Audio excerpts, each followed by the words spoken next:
Bagaimana membaca pernyataannya Pak Kasmujo yang juga pada saat itu sudah pernah diperkenalkan juga oleh Pak Jokowi? Iya, dan memperkenalkannya salah lagi.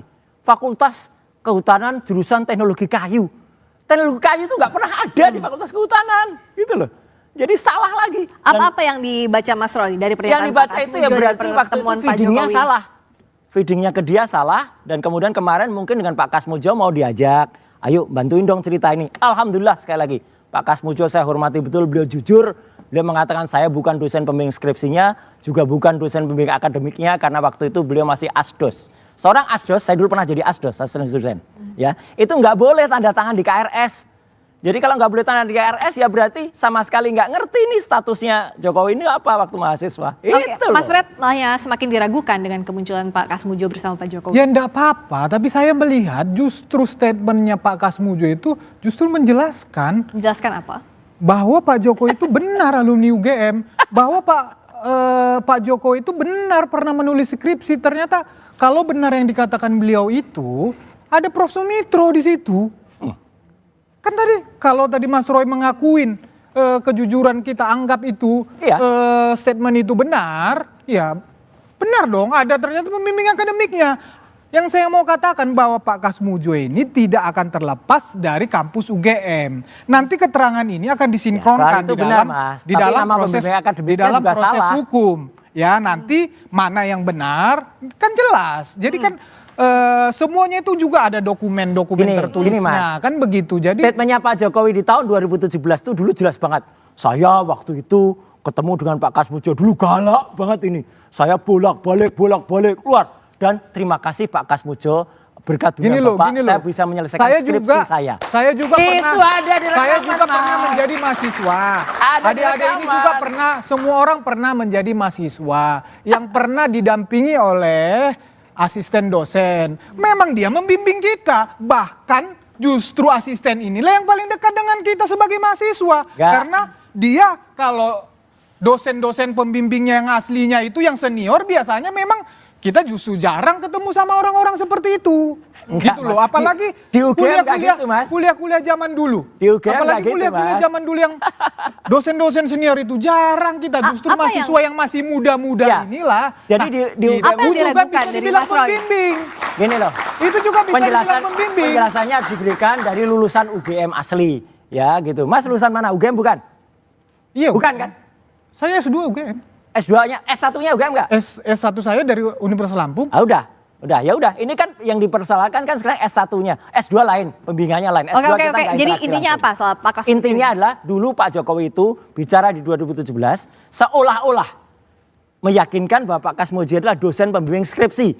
Terus kemudian narasinya mulai diubah. Oh, coba dosen pembimbing akademik. Lagi, ada nggak tadi? Gitu. Ada nggak tadi Pak Jokowi dosen pembimbing saya itu dosen pembimbing akademik? Enggak mungkin dosen pembimbing akademik. Kalau dosen pembimbing akademik, Pak Kasmujo itu asdos. Asisten dosen itu nggak berhak membimbing. Adik-adik mahasiswa tentu tahu juga kayak gini gitu loh. Ini diragukan pernyataannya.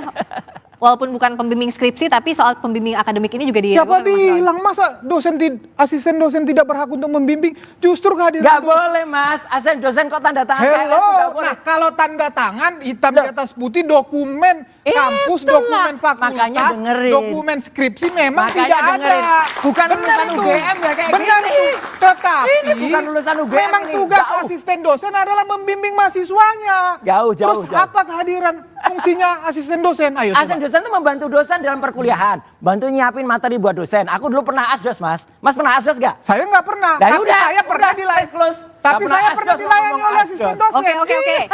Oke, kita balikin lagi ke sini. Tadi kan disebut juga kan kalau kata Mas Freddy, pernyataannya Pak Kasmujo akan digabungkan juga dengan pernyataan pimpinan lain UGM. Kan UGM-nya sudah bilang juga Mas Roy, kenapa masih nggak percaya? Ya UGM banyak sekali melakukan tindakan yang kurang pas. Nyatanya mantan rektor UGM, jadi yang pas ini hanya yang disampaikan Mas Roy. Itu jadi menyatakan kalau ini harus dibuka sejelas-jelasnya. Clear.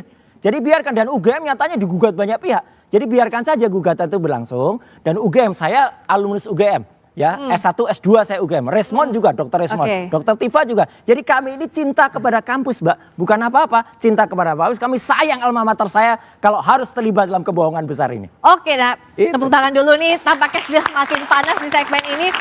Kan yang ditunggu juga dalam proses ini tidak cuma laporan pidana, ada gugatan perdata yang di PN Sleman, ada juga gugatan perdata yang di PN Solo. Saya ke Prof Adi.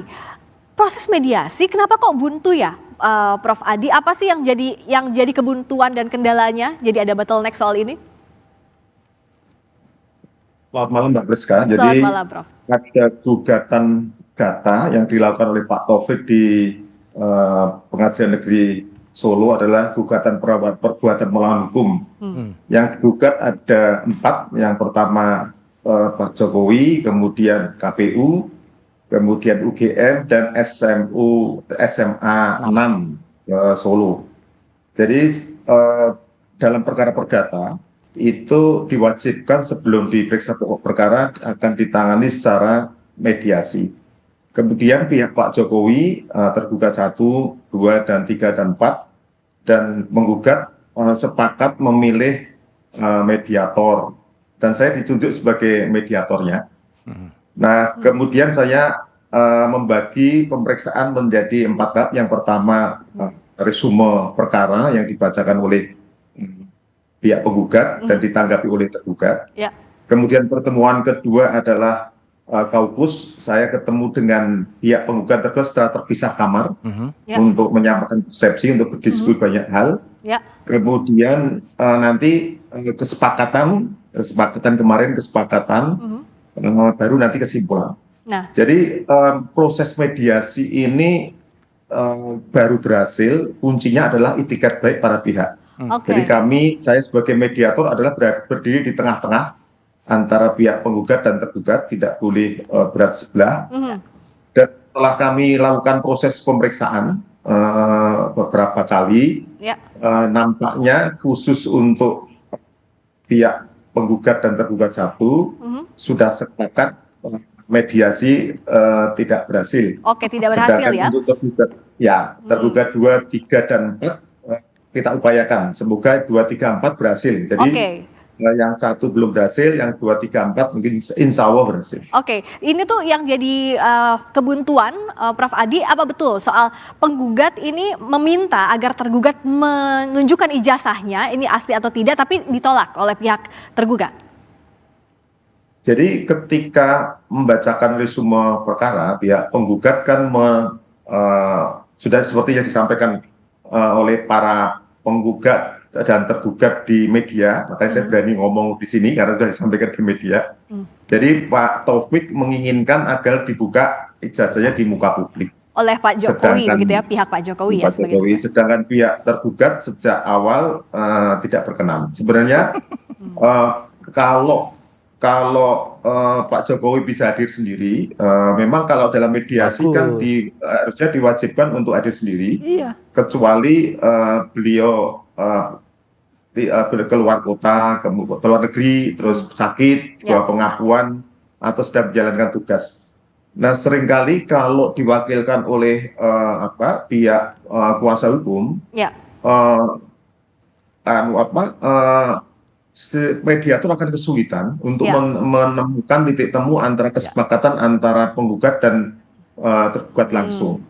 Saya sebenarnya yakin kalau Pak Jokowi hadir walaupun lewat video call, itu akan tercapai lah kesempatan mediasi yang mungkin kita usahakan.